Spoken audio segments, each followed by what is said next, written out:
Hi babes, my name is Kat. Welcome to my very first video of Boss Babe DIY. I am so excited you're here. Before we jump into the video, let me tell you a little bit about myself. I live in Nashville with my husband and our 2 cats in our lovely home that we bought 3 years ago. I have been working a day job remotely for about 5 years now, and I also do some professional stage management. On top of all of that, one of my biggest passions is making things. Ever since I was a little kid, I have loved making things with my hands. My grandmother was a seamstress and a baker. My grandfather was a master carpenter, and so I come by it very honestly. I do a little bit of woodworking, painting, crocheting, cosplay, baking, whatever you can make with your hands, I have probably tried to make it. I love thrifting things as well. If I think there is a way to do it cheaper, I will find a way to do it.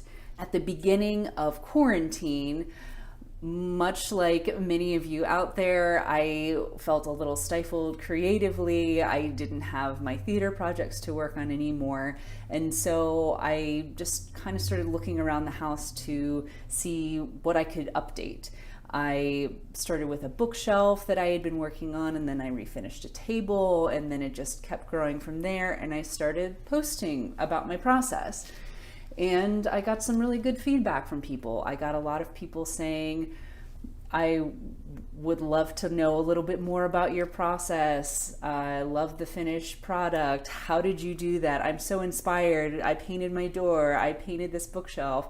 And that brought me so much joy. So I decided to start making some videos to show a little bit more in depth on the process on how I've made several of these things over quarantine and hopefully moving forward. I will go ahead and give a disclaimer now. This is my very first video and the quality is okay. Just like with any project, I'm learning as I go. A lot of this is filmed on my phone vertically, so give me a little bit of grace, guys. I promise things will be a little bit better moving forward, but you know, that's what we do. We live and we learn. A couple months back, I refinished a dresser and auctioned it off for a local charity. And a friend of mine, Crystal, was the one who won it. And when I went to deliver it to her house, she said she really loved the new modern look of it, but her old furniture just didn't quite fit. So she asked if I could remake her nightstand in the same style. So of course I said yes. Plus I still had some paint left over, so made it easier. So what I'm gonna do is I'm gonna show you how I remade this nightstand from this shabby chic look into this sleek modern look. So I hope you enjoy.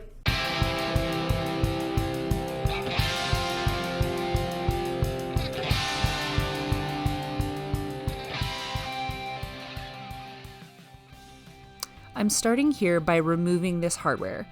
I always like removing the hardware if possible because it makes for easier painting, but especially in this case because these drawer pulls don't really go with the new modern look I'm going for. I will actually end up filling those holes with some wood filler and drilling new holes for my single drawer knobs. So already I've discovered something interesting with this piece. So this is it. The frame itself, I think, is actual wood. This is plastic. All the drawer fronts are, both of the drawer fronts are plastic. So that's interesting.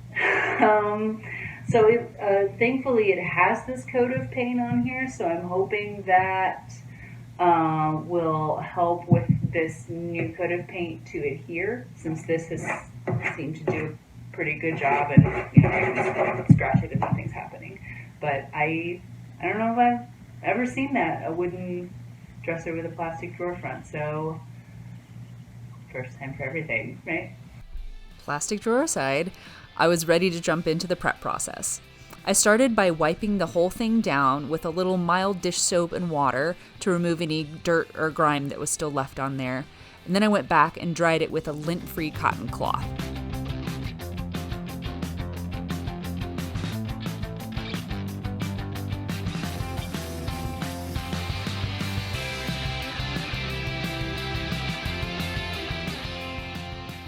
So I'm just going to be filling these hardware holes, since the hardware I'm going to be putting in will be just one knob going in the center here. So I'm going to fill these in with this plastic wood filler.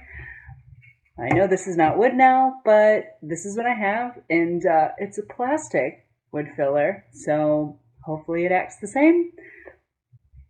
We'll find out together. I'm going to let this filler set up fully overnight before I go back and sand it down.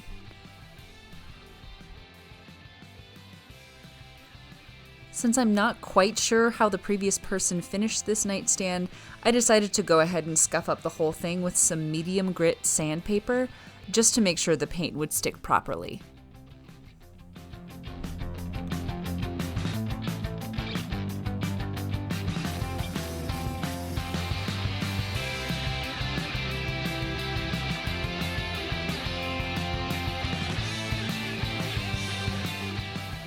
For the final step in my prep, I wiped the whole thing down with a tack cloth. I got these at Home Depot, but you can also find them online for pretty cheap. They've got this waxy coating on them that kind of works to pick up those little dust particles that get left behind by sanding. So I'm going to be using the same paint that I used on the dresser before. It's this General Finish Milk Paint in Coastal Blue. It's really pretty. I'm going to open it here in a second. For those of you that did follow the dresser on my other Instagram before, it's that same blue.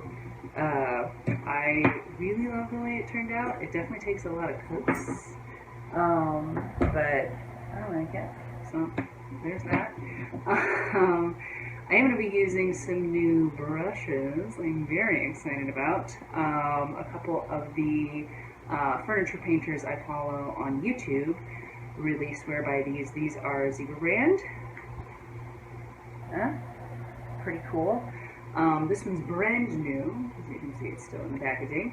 But I'm going to be using this for mostly the flat surfaces, and it's a synthetic brush, since I'm going to be going for more of a smooth finish. Synthetic is best for smooth, and you can use natural bristle for that kind of like rustic look, which is I think what they used before. But there's this guy, and then this little guy came highly recommended. It is a square brush. It's got this nice little angled thing, but it's also really good for getting in tight corners, is what I've heard. So we're gonna try that too, so get excited. Here's that beautiful navy blue.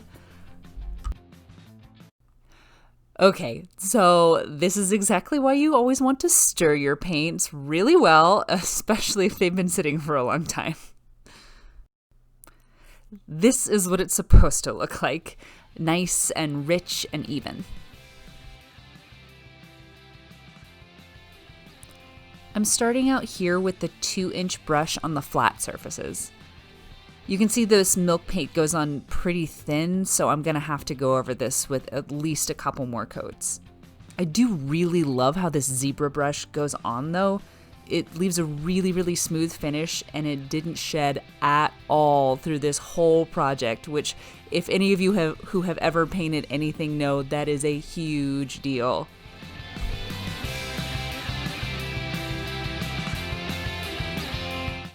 Now I'm switching to the zebra square brush to get into some of those more detailed areas.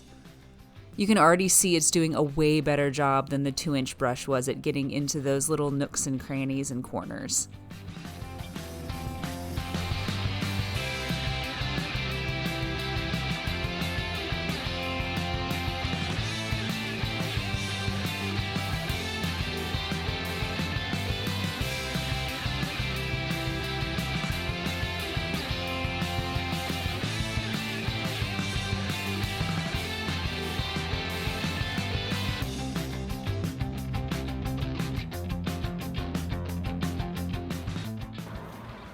So this is coat number 1. As you can see, it's very streaky. When I did the dresser before, it took me 4 coats, so it looks like that will be the case again. That's fine. It does come out really, this really deep navy, and it's really matte and I love it. But I will probably be trying some different paints in the future that just cover better the first go around. So stay tuned for coats 2, 3, and probably 4. So I just finished the third coat of paint, and it definitely needs a fourth coat. I'll show you here. So yeah, you can see it looks pretty good, but when you get up close, you can see that there's still some like white that's showing through there in a couple of spots. So I'm definitely going to have to give it a fourth coat. Plus I'm going to have to do the drawers tomorrow because I had to wait for this wood filler to dry. I want to make sure it dries completely before I sand it down, and then I can paint these tomorrow. But we should be able to finish this guy up tomorrow. Looking pretty good so far. Here's a fun tip. If you're painting something and you have to step away for a couple of hours or overnight, but you know you're going to use that brush again, instead of having to wash it every time, what you can do is you can put it in a Ziploc bag, and that'll keep the paint on the brush fresh until you come back to your project, and you should just be able to use it again and wash it at the end of your project. Okay, we're back at it. So it dried overnight, and it looks like it is going to need maybe 2 more coats. It's a little difficult to see. We'll see. This milk paint just goes on pretty thin. But right now I'm gonna work on the drawers here. Yeah. We got looks like the wood filler has set overnight, so I'm just gonna sand that down and prep and get these things painted and keep on rolling. So I'm just using that same 120 grit sandpaper to gently sand down the wood filler until it's smooth with the surface of the drawer.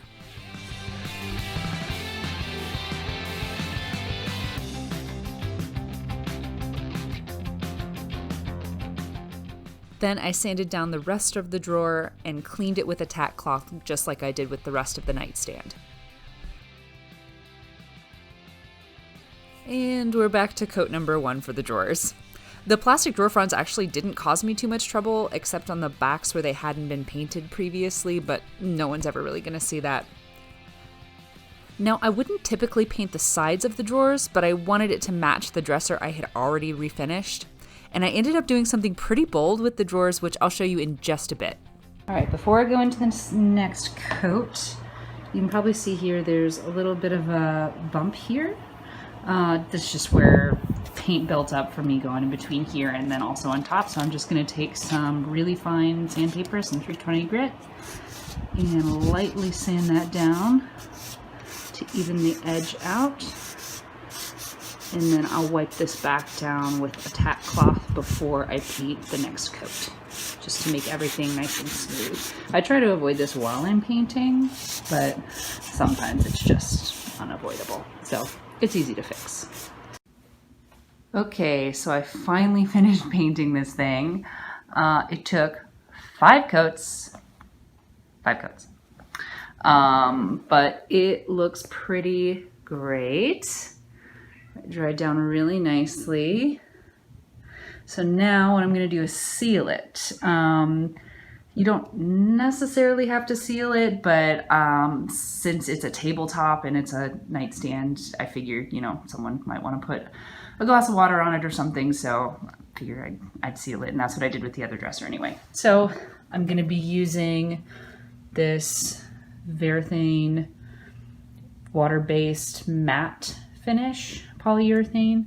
I just like the way it dries down. It's really nice. So I like to stir these instead of shaking, because if you shake polyurethane or any top coat, it has the tendency to get bubbles in it that can transfer to your piece.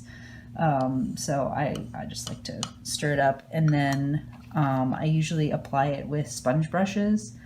It just goes on pretty smooth, and then these are so cheap. You can get a full bag. I've got like a full bag of these things that I got at Home Depot for like $3, $4. They're so cheap. So I can just throw it away at the end instead of trying to rinse it out. But since it is water-based, I can rinse it. Sometimes I'll save it if I don't use it for too long, but usually these brushes are pretty toast by the end of these projects. So I'm going to go ahead and get the top coat on here and show you what it looks like. All right, so something to note with this top coat is it goes on white, but it dries clear. So don't worry if you try to do this at home and you think, oh no, it's gonna change the color. It won't change the color. That's what's nice about these water-based top coats. But do be aware, because you want to put this on really, really thin. Be aware of spots like this where you get bubbles and kind of build up. If it looks really, really white, you want to smooth that out so that it looks nice and even, because if it does build up like that, you will be able to kind of see that at the end. So you want to keep this nice and thin and smooth and light. We're probably going to go over this whole thing with 2, maybe 3 coats on this.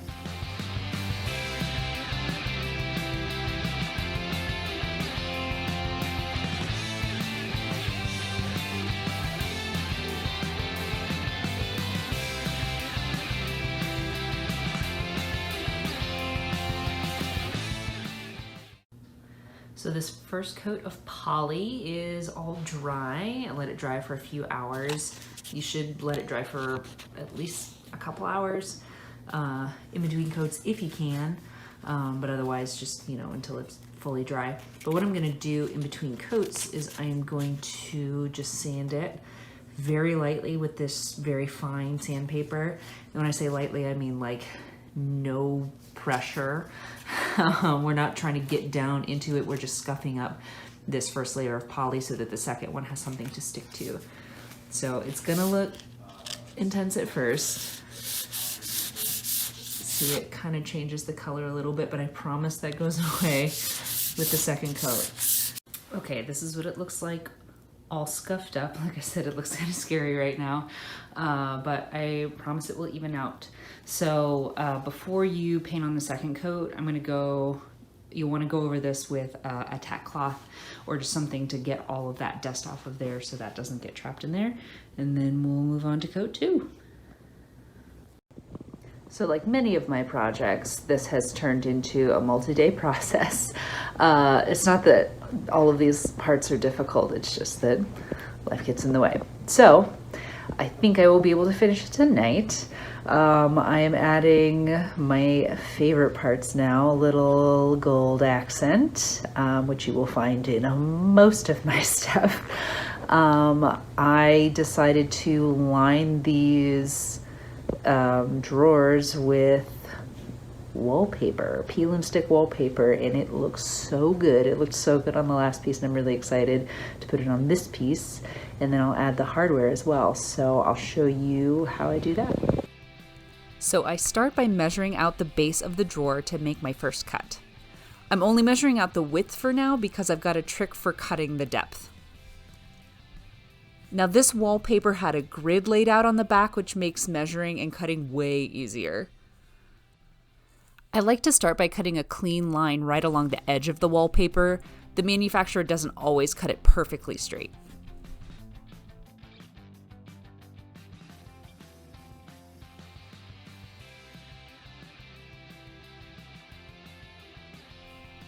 As you can see, I'm kind of struggling to keep the wallpaper unrolled because it was rolled pretty tightly. On the second piece, I ended up taping the edges down. You figure these things out as you go. Then I just used a straight edge and X-Acto knife to cut a nice clean line.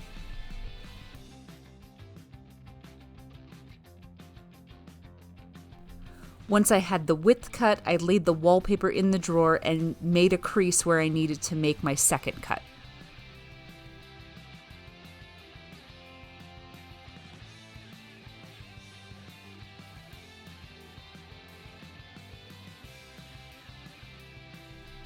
Last, I test fit my piece to make sure it would fit snugly into both drawers.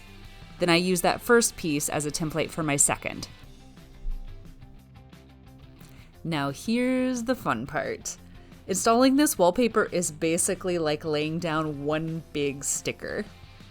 I started by peeling back just about 3 or 4 inches of the backing to get one edge of it lined up in the drawer.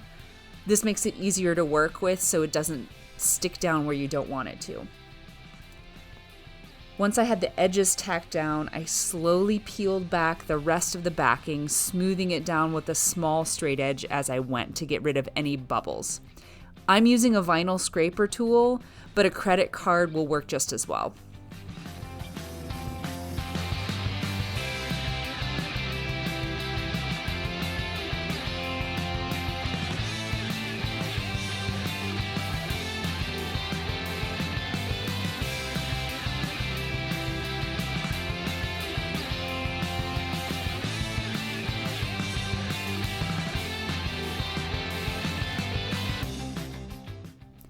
At the end, I went back over the whole piece just to make sure everything was nice and smooth and to make sure there weren't any bubbles left behind. The last thing I needed to do before reassembling the nightstand was to drill holes for my new hardware. I found these really beautiful drawer knobs on Amazon. They match the wallpaper pattern so perfectly and they really make this nightstand pop.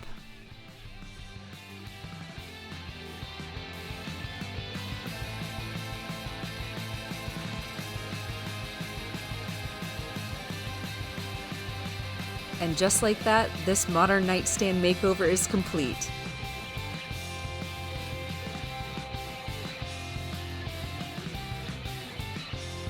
I love how the dark paint against the sleek gold accents really make this piece stand out.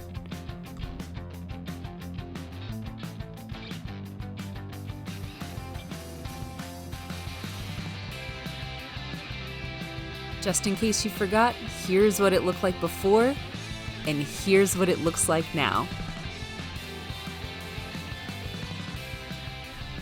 Thanks so much for watching, guys. I really appreciate you checking out my channel. I hope you enjoyed the modern nightstand makeover that I did, and I can't wait to share my next project with you guys.